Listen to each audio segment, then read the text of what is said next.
Vamos a leer el pasaje que sigue, que es Marcos capítulo 7.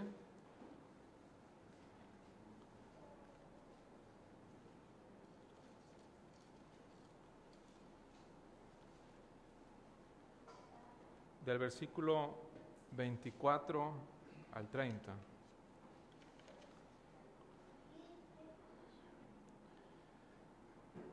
Dice así: levantándose de allí, se fue a la región de Tiro y de Sidón, y entrando en una casa, no quiso que nadie lo supiese, pero no pudo esconderse, porque una mujer cuya hija tenía un espíritu inmundo, luego que oyó de él, vino y se postró a sus pies.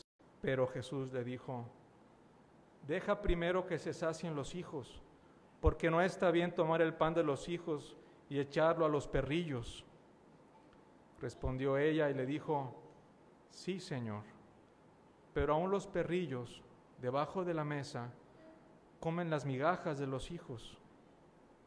Entonces le dijo: por esta palabra, ve, el demonio ha salido de tu hija.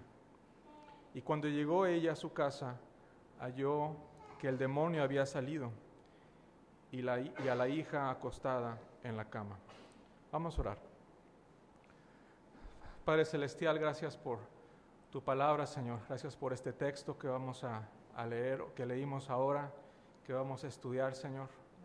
Gracias porque lo tenemos y después de cientos de años podemos disfrutar, Señor, y ver lo que pasó contigo, Señor. Gracias porque podemos estar reunidos, Señor, y en tu nombre.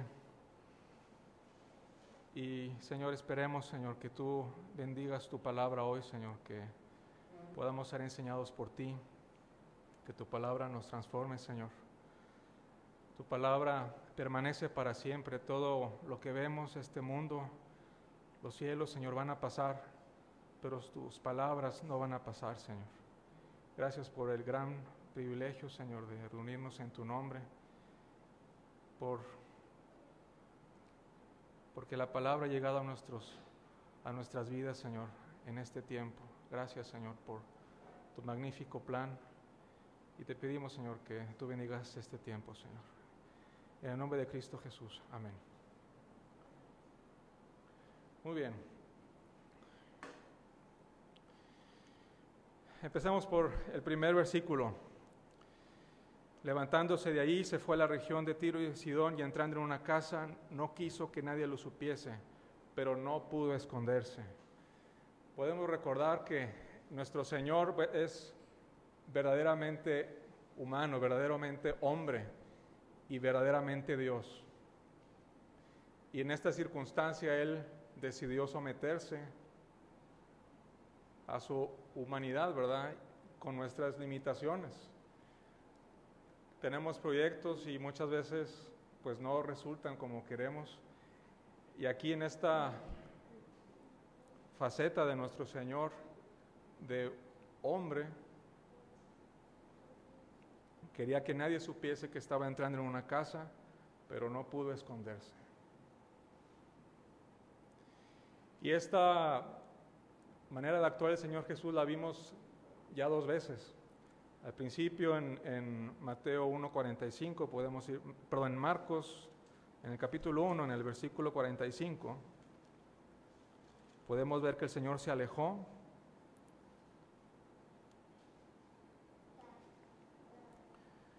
Pero oído él, comenzó a publicarlo todo, a publicarlo mucho y a divulgar el hecho, de manera que Jesús ya no podía entrar abiertamente en la ciudad, sino que se quedaba fuera en los lugares desiertos, y venían a él de todas partes.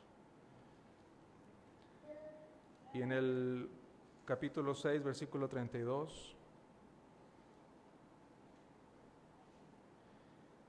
se fueron solos en una barca a un lugar desierto, pero muchos lo vieron ir y le reconocieron, y muchos fueron allá a pie desde las ciudades y llegaron antes que ellos y se juntaron a él. El Señor Jesús contó a sus discípulos, dijeron: vamos a descansar un poco, vienen de estar predicando el Evangelio, vámonos a descansar, pero no pudieron hacerlo. Y en ambas ocasiones se muestra el amor del Padre. El Hijo, Dios el Hijo tenía su plan y se somete al Padre a su voluntad de ser misericordioso, de compartir el Evangelio. Y en este pasaje de cuando van a un lugar desierto, a estar solos, ve a la multitud y tiene compasión de ellos y se somete a la voluntad del Padre. El Padre es el que se muestra amoroso y compasivo y lo hace de buena gana, ¿verdad? Y vemos esta faceta que nos es tal vez difícil de comprender, pero la aceptamos. El Señor, nuestro Señor, es verdaderamente hombre, verdaderamente Dios, ¿verdad? Y en esta ocasión se apartó con sus discípulos a una región de Tiro y Sidón, entró en una casa y no quería que se enterase nadie, pero no lo pudo hacer. El Padre, Dios el Padre, tenía algo preparado. Una mujer, en el versículo que sigue, en el 25, una mujer cuya hija tenía un espíritu inmundo, luego que oyó de él, vino y se postró a sus pies. Y esta acción que hizo esta mujer de postrarse a los pies del Señor Jesús es muy significativa. En los relatos que hemos leído de Marcos, muy pocas personas lo han hecho. ¿Se acuerdan cuáles eran? ¿Quiénes se han postrado delante del Señor Jesús en lo que venimos leyendo? El endemoniado gadareno, ¿verdad? Se arrodilló, aunque ahí pues estaba todavía endemoniado, ¿verdad? Fue el demonio el que se postró ante el Señor Jesús. En el capítulo 3, versículo 11,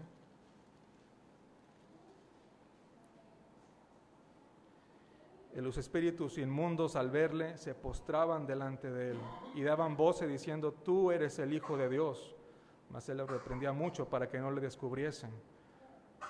Los demonios, no personas, sino seres que sabían de lo que se trataban, no eran cualquier tipo de seres, ¿verdad? Los demonios reconocían al Señor Jesús y se postraban delante de él. También otra persona, en el capítulo 5, versículo 33. Entonces la mujer, temiendo y temblando, sabiendo lo que en ella había sido hecho, vino y se postró delante de él y le dijo toda la verdad. La mujer que había sido sanada de flujo de sangre, ¿verdad? Nadie sabía lo que había pasado. Ella sabía que había sido sanada y estaba temblando. Y en esa actitud de reverencia, de temblor de quién era el Señor Jesús, ella lo único que pudo hacer fue postrarse delante de él. ¿Y cuál otra persona se postró delante de él en lo que vamos leyendo de Marcos?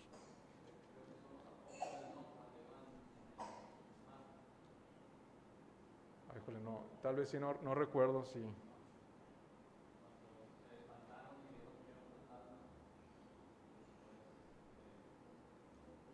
Tal vez sí, no.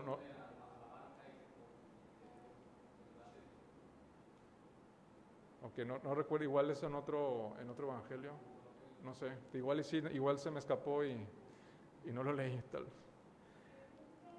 vez. ¿Quién más? Otra. Jairo fue el que también se postró delante del Señor en el capítulo 5, versículo 22. Y vino uno de los principales de la sinagoga llamado Jairo, y luego que le vio, se postró a sus pies. Y era una persona que sabía de lo que se trataba, era un principal de la sinagoga. Se postró ante el Señor Jesús. Y la siguiente persona que lo hace es esta mujer. Sabía de lo que se trataba. Y en otro evangelio, en el evangelio de Mateo, que es un poco más dramático el relato, dice que ella decía: Jesús, hijo de David.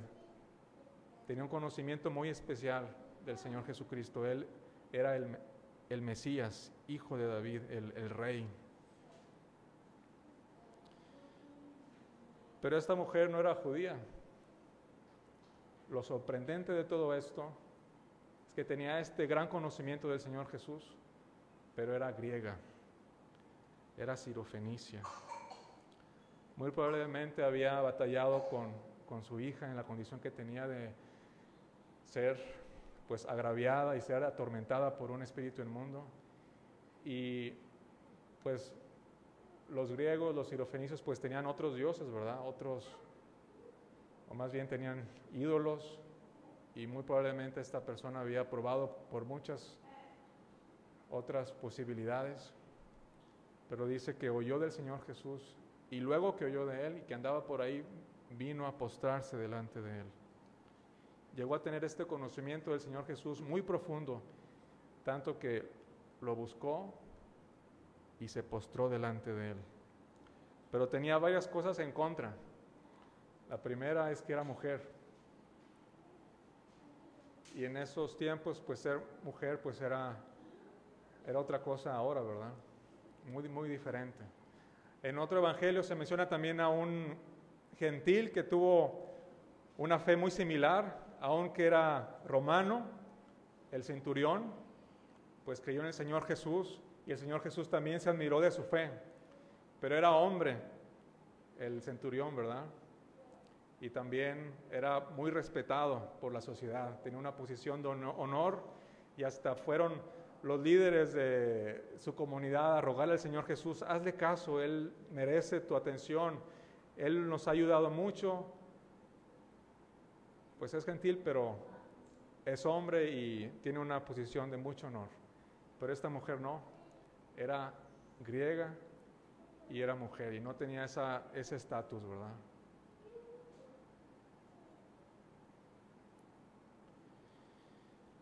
Pero había otra objeción más grande, ¿verdad?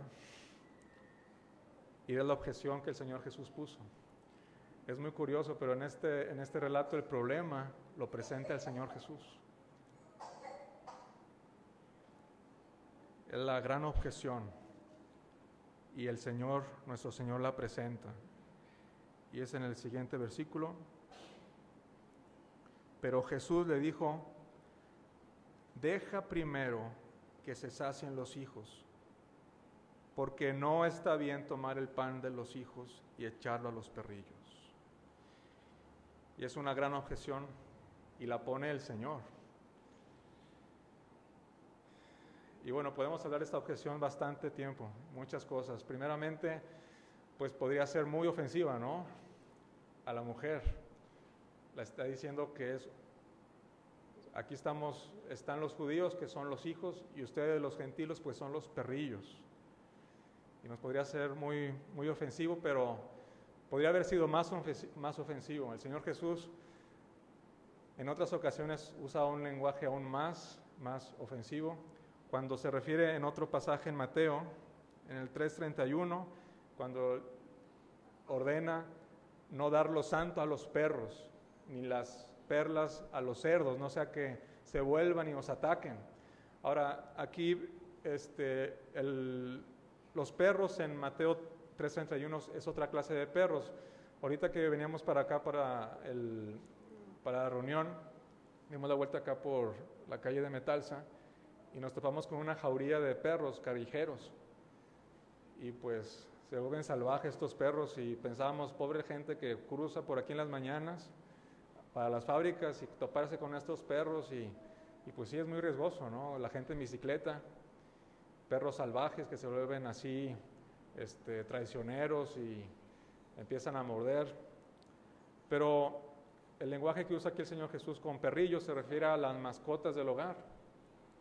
No se refiere, pudo haber dicho perros o cerdos, pero no, eso es otra clase de animales, ¿verdad? Aquí se está refiriendo a los perros de casa, a los perrillos, a las mascotas, aunque también no deja de ser algo ofensivo, ¿no? También. Aunque, tristemente, esto se vuelve relevante en nuestros tiempos. En los últimos años hay una moda de ser animalista. Y es muy triste y asqueroso lo que las personas ahora piensan, ¿verdad? Con ser animalistas, ¿no? Y dicen, a los animales, a las mascotas, hay que tratarlas como familia, como hijos, y tienen derechos también. y los llevan de cumpleaños a un restaurante, les hacen fiestas, y algunos me hacen caras y otros me afirman, pero sí es muy extraño, ¿verdad? Y el Señor Jesús tal vez esto lo está previendo y dice, no está bien dar la comida de los hijos y echársela a los perros. Y algunos se pueden ofender por esto, ¿verdad? No, los animales tienen derecho, tienen que ser tratados como hijos y sentarlos a la mesa y darle de comer como a los hijos. Y si se enferman los perros y si se enferman los hijos, pues hay que tratarlos igual y llevarlos, tratarlos de esa manera. Y ahora vemos las tiendas de mascotas, ¿verdad? Cómo ahora están levantándose. Y las tiendas de juguetes, tiendas para niños, Toys R Us, pues ya se está desapareciendo y las tiendas de mascotas están floreciendo. Los millennials prefieren tener mascotas a tener hijos, a tener, pues sí, hijos. Y el Señor Jesús esto lo pone muy claro, no está bien dar la comida de los hijos y echársela a los perrillos. No está bien. Y si nos enredamos en nuestro propio conocimiento, en nuestra propia humanidad, pues vamos a perdernos y hacer cosas terribles como estas que vemos cada día. Pero el Señor Jesús dice, no está bien hacer eso. Eso está mal. Pero ¿qué está haciendo el Señor Jesús entonces? En esta ilustración lo que podemos decir es que está poniendo pues límites a las relaciones. Él vino primero a las ovejas de Israel, perdidas de Israel. Eso fue lo primero. Y da una prioridad. Y da un orden. No está diciendo a la mujer, pues ya no te voy a atender, eres una mascota para nuestra relación entre el pueblo de Israel y yo, y ustedes los gentiles son mascotas y nunca los voy a atender y los voy a maltratar. No está diciendo eso, no está diciendo que va a maltratar a las mascotas o a los gentiles. Le está diciendo, primero voy a atender a los hijos y después vemos. Pero da un orden a las cosas. Y tal vez lo podemos ver un poco claro con lo que se relata en el capítulo 3, versículo 31. Algo en cuanto a la relación de familia. Dice, vinieron después sus hermanos y su madre, y quedándose fuera, enviaron a llamarle. Y la gente que estaba sentada alrededor de él le dijo, tu madre y tus hermanos están fuera y te buscan. Y le respondió diciendo, ¿quién es mi madre y mis hermanos? Y mirando a los que estaban sentados alrededor de él, dijo, he aquí mi madre y mis hermanos, porque todo aquel que hace la voluntad de Dios, ese es mi hermano y mi hermana y mi madre. Hay una relación familiar, y en este relato están afuera la familia del Señor Jesús, y ellos decían, nos corresponde estar ahí con Jesús, somos su familia, y los que están ahí sentados alrededor de ellos, pues no son su familia, no podemos entrar, nos corresponde ese lugar, esa es la posición que nos corresponde, y si no podemos estar ahí, pues entonces que Jesús salga y que esté con nosotros. Esa es nuestra posición y la posición de Él.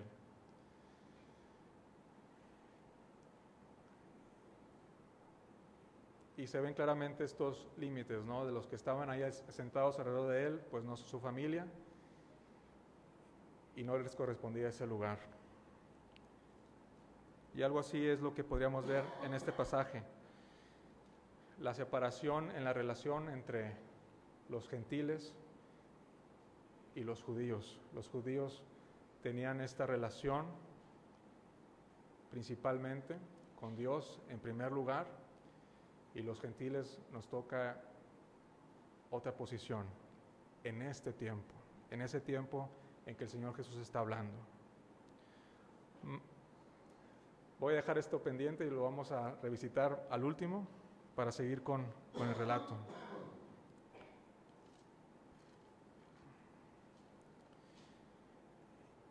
¿Qué responde la mujer? Respondiendo ella, y le dijo: sí, Señor. Pero aún los perrillos debajo de la mesa comen de las migajas de los hijos. El Señor le estaba diciendo: te voy a atender, no te estoy diciendo que no, pero esto va a ser después, hasta que sea el turno de los gentiles. Hay que esperar. Primero tengo que dar prioridad a mi familia, a los hijos. Después siguen ustedes. Y la mujer tenía la gran necesidad de su hija. Su hija en ese momento estaba siendo atormentada y tenía, ¿cuánto tiempo? No se dice. Y ella no podía esperar. Y lo que hace es algo milagroso, que solamente Dios puede hacer. Ahí vemos un gran milagro, Dios obrando en la vida de esta mujer. La mujer toma las palabras del Señor Jesús, las toma, se las apropia y dice: sí, Señor, estoy de acuerdo contigo, y se abandona a esto. Las toma y dice: esto es mi única esperanza. Y dice: aún los perrillos debajo de la mesa comen de las migajas. Y en esta palabra ella exalta al Señor Jesús. Dice: está bien, estoy de acuerdo contigo, pero solamente necesito unas migajas. No necesito que me des la comida que está reservada a tus hijos ahora. Me vas a dar tal vez esta comida después, pero no puedo esperar. Ahorita lo que necesito son unas migajas, pequeñas migajas. Y no los voy a molestar, voy a estar debajo de la mesa, igual ni se enteran. Tú sigue atendiendo a tus hijos. Sí, Señor, solamente déjame estar debajo de la mesa y voy a estar comiendo de las migajas. Tú eres vasto. Cuando tú alimentas a tus hijos, das mucha comida y seguramente va a caer algo. No va a ser algo, no alimentas a tus hijos muy apenitas. Tú eres el Rey del universo, eres Dios mismo, eres suficiente y das más de lo suficiente, sobra cuando tú das. Tal vez se enteró de cuando hizo el milagro del repartimiento del pan, que sobraron 12 cestas, ¿verdad? Tal vez no sabemos, pero ella tenía en su corazón esa seguridad: va a sobrar, tú vas a proveer y va a sobrar. Quiero solamente migajas. Es lo que me va a satisfacer ahorita. Después me vas a dar de comer, pero ahorita necesito a mi hija, que la liberes, solamente unas migajas. Y bueno, esa es la clave de la oración, ¿verdad? Cuando estamos orando, es lo que debemos hacer: someternos a la palabra de Dios, tomar las palabras de Dios, apropiarlas, y que sea nuestra única esperanza. Abandonarnos a las palabras de Dios, que sean nuestras, y el Señor va a actuar conforme a su voluntad, conforme a su plan. Y todo esto Dios lo estaba haciendo en su corazón, ¿verdad? Es el gran milagro de este relato, Dios trabajando en una mujer sirofenicia. Y este milagro no se estaba viendo en sus discípulos. De repente el Señor Jesús hablaba algunas parábolas y los discípulos no entendían. Y les reclamaba: ustedes no entienden esta parábola, y se las explicaba. Estaban endurecidos sus corazones. Más adelante les va a reclamar eso. No entienden lo que hice, están endurecidos sus corazones. Pero el corazón de esta mujer no estaba endurecido. Se estaba sometiendo al Señor, estaba tomando sus palabras, y era la única esperanza de la mujer. Y era una gran lección para sus discípulos. El Señor Jesús estaba haciendo esta adversidad en la fe de la mujer sirofenicia, la estaba poniendo a prueba, estaba generando esta adversidad, primero siendo ella, pues escondiéndose de esta mujer primeramente, y después de que lo descubre, el Señor Jesús pone esta gran obstáculo. pero esta mujer tenía era una fe verdadera, y esta fe iba a estar siendo probada. Y es lo que el Señor hace con nuestra fe, la prueba. Si es fe verdadera, si es fe de Dios, va a permanecer y va a vencer cualquier obstáculo que el Señor ponga también. Y Él está con nosotros y Él la está alimentando, y el Señor Jesucristo es el autor y consumador de la fe, aún de esta mujer griega y sirofenicia. Y luego vemos ya como al final, entonces le dijo: por esta palabra ve, el demonio ha salido de tu hija. Y cuando llegó ella a su casa, halló que el demonio había salido, y a la hija acostada en la cama.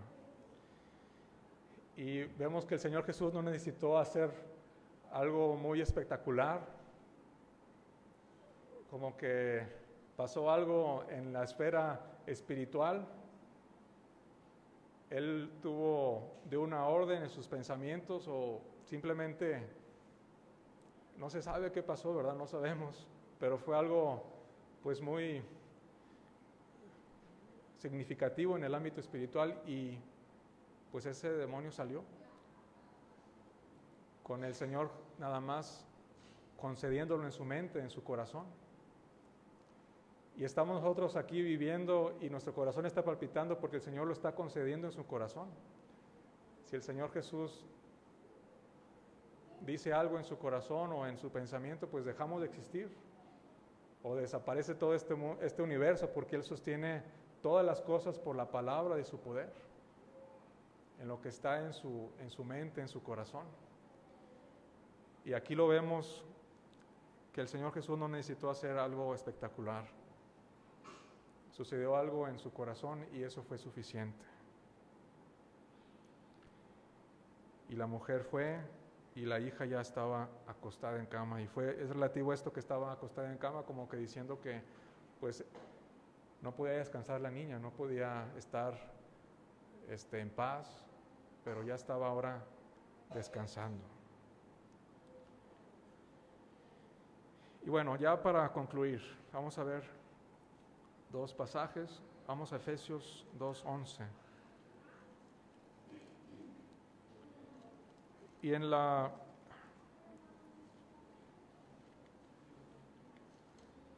ilustración que da el Señor Jesús de una familia siendo alimentada,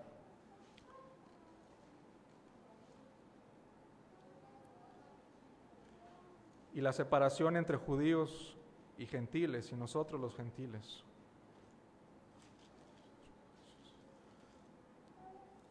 Vamos a ver Efesios 2:11 al 22.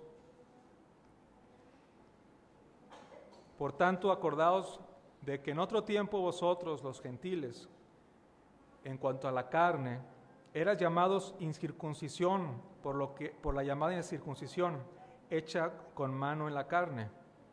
En aquel tiempo estabais sin Cristo, alejados de la ciudadanía de Israel y ajenos a los pactos de la promesa, sin esperanza y sin Dios en el mundo.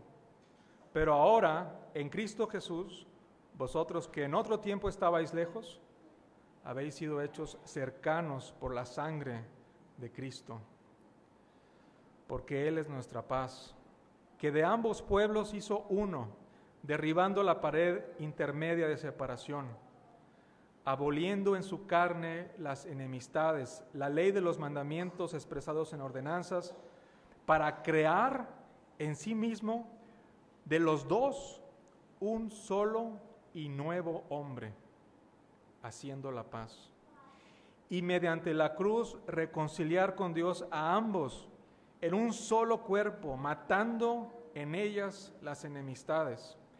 Y vino y anunció las buenas nuevas de paz a vosotros que estabais lejos y a los que estaban cerca, porque por medio de Él, los unos y los otros tenemos entrada por un mismo Espíritu al Padre.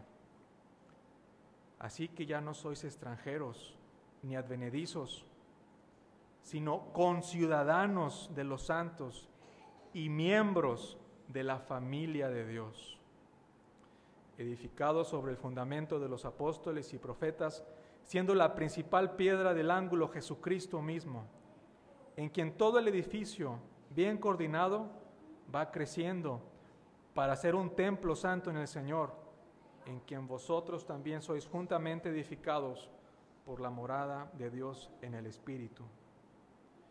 Y no solamente voy a repetir el 19, así que ya no soy extranjeros, ni advenedizos, ni mascotas, por así decirlo, sino conciudadanos de los santos y miembros de la familia de Dios. En el primer acto estaban los hijos con el padre y las mascotas comiendo migajas, y en este segundo acto en el cual estamos ahora nosotros, estamos en una mesa llena, con muchos hijos. Hemos sido hechos de la familia de Dios por la sangre de nuestro Señor Jesucristo. Y en el relato de Marcos 3, cuando la familia del Señor Jesús estaba afuera y decía, nos corresponde estar ahí, sentados alrededor del Señor Jesús, el Señor Jesús mira a los que están sentados, a los que le estaban diciendo, Señor, tienes que irte porque tu familia no puede estar aquí, ellos tienen que estar aquí, es la posición de tu familia, estar sentados alrededor tuyo. Y el Señor Jesús los mira a ellos y dice, ustedes son mi familia. Y es lo que hace el Señor Jesús. El poder de la cruz, el poder del sacrificio del Señor Jesús es que nos hace hijos de Él. Y vamos para concluir, vamos al Evangelio de Juan, capítulo 1.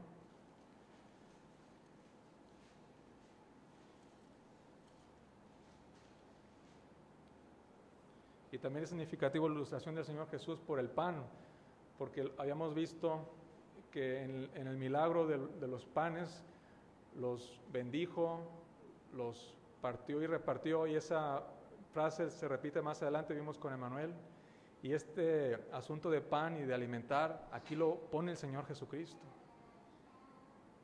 Y el pan ha llegado hasta nuestras vidas, ¿verdad?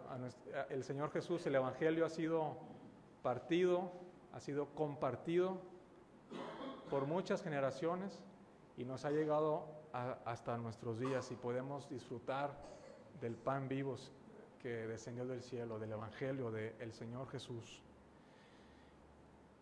Vamos a leer del versículo 10 al 9, Juan 10 al 13, perdón. En el mundo estaba, y el mundo por él fue hecho, pero el mundo no le conoció. A lo suyo vino, y los suyos no le recibieron. Los hijos que estaban por ser alimentados no quisieron el pan. El Señor Jesús decía, primero voy a alimentar a los míos y después les va a tocar a ustedes. En medio de estos dos actos, los hijos rechazaron el pan de vida. Él vino a los suyos y los suyos no le recibieron. En el 12, mas a todos los que le recibieron, a los que creen en su nombre, les dio potestad de ser hechos hijos de Dios. Dios da esa potestad de ser hechos hijos de Dios. Antes o ahora no eres hijo de Dios, estás alejado de Dios. Él da esa potestad de ser hechos hijos de Dios. ¿Y cómo son engendrados estos hijos de Dios? En el 13, los cuales no son engendrados de sangre, ni de voluntad de carne, ni de voluntad de Dios, sino de Dios. Perdón, ni de voluntad de varón, sino de Dios. Dios hace hijos y somos renacidos por medio de la palabra. Y si tú esta tarde estás escuchando esta palabra de Dios y el Evangelio que el Señor Jesús vino a dar su vida, a entregarse, hoy puedes recibirle y no rechazarle, y ser hecho hijo de Dios. Estás, tal vez, no te consideras hijo de Dios porque no te consideras salvo, no te consideras parte de la familia de Dios, te consideras pecador. Y si esto pasa es porque Dios mismo te está redarguyendo de pecado. Y el Señor está buscando. Y te está buscando. Y Él vino a salvar lo que se había perdido. Y Él dio su vida.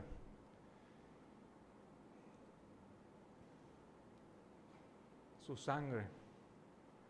Para que nosotros seamos hechos hijos de Dios. Vamos a orar. Padre Celestial, gracias por tu palabra, gracias por tu gran amor, Señor, por tu infinito amor, porque diste todo, Señor, para lograr nuestra salvación. Solamente tú podías hacerlo y entregaste todo, Señor. Entregaste tu cuerpo, entregaste tu sangre, Señor, para que nosotros fuésemos hechos hijos tuyos, ser de tu familia, Señor. Estar cercanos a ti, sentarnos a tu mesa y disfrutar de lo que es tuyo, Señor, ser herederos, Señor, de tu reino. Gracias por librarnos, Señor, de las tinieblas, del reino de las tinieblas y trasladarnos, Señor, a tu reino. Gracias por rescatarnos de nuestra vana manera de vivir, no con oro o plata, Señor, sino que nos has rescatado con tu sangre preciosa, Señor. Y ser hechos parte de tu naturaleza, de tu familia, Señor. Señor, haz que también nosotros tomemos tus promesas, Señor. Tomemos tus palabras y que nos abandonemos, Señor, a tu voluntad, a tus palabras, Señor. Y que dependamos de ti, Señor, solamente. Y que vivamos en solaz a tu mesa, disfrutando de ti mismo, Señor, de tu persona, de tu misericordia. Gracias, Señor, por tu bondad. Gracias porque haces cosas milagrosas en las vidas de los creyentes. Sigue trabajando, Señor, en nuestras vidas. Que podamos seguir creciendo, Señor, en tu espíritu, Señor, en tu palabra, en tu conocimiento.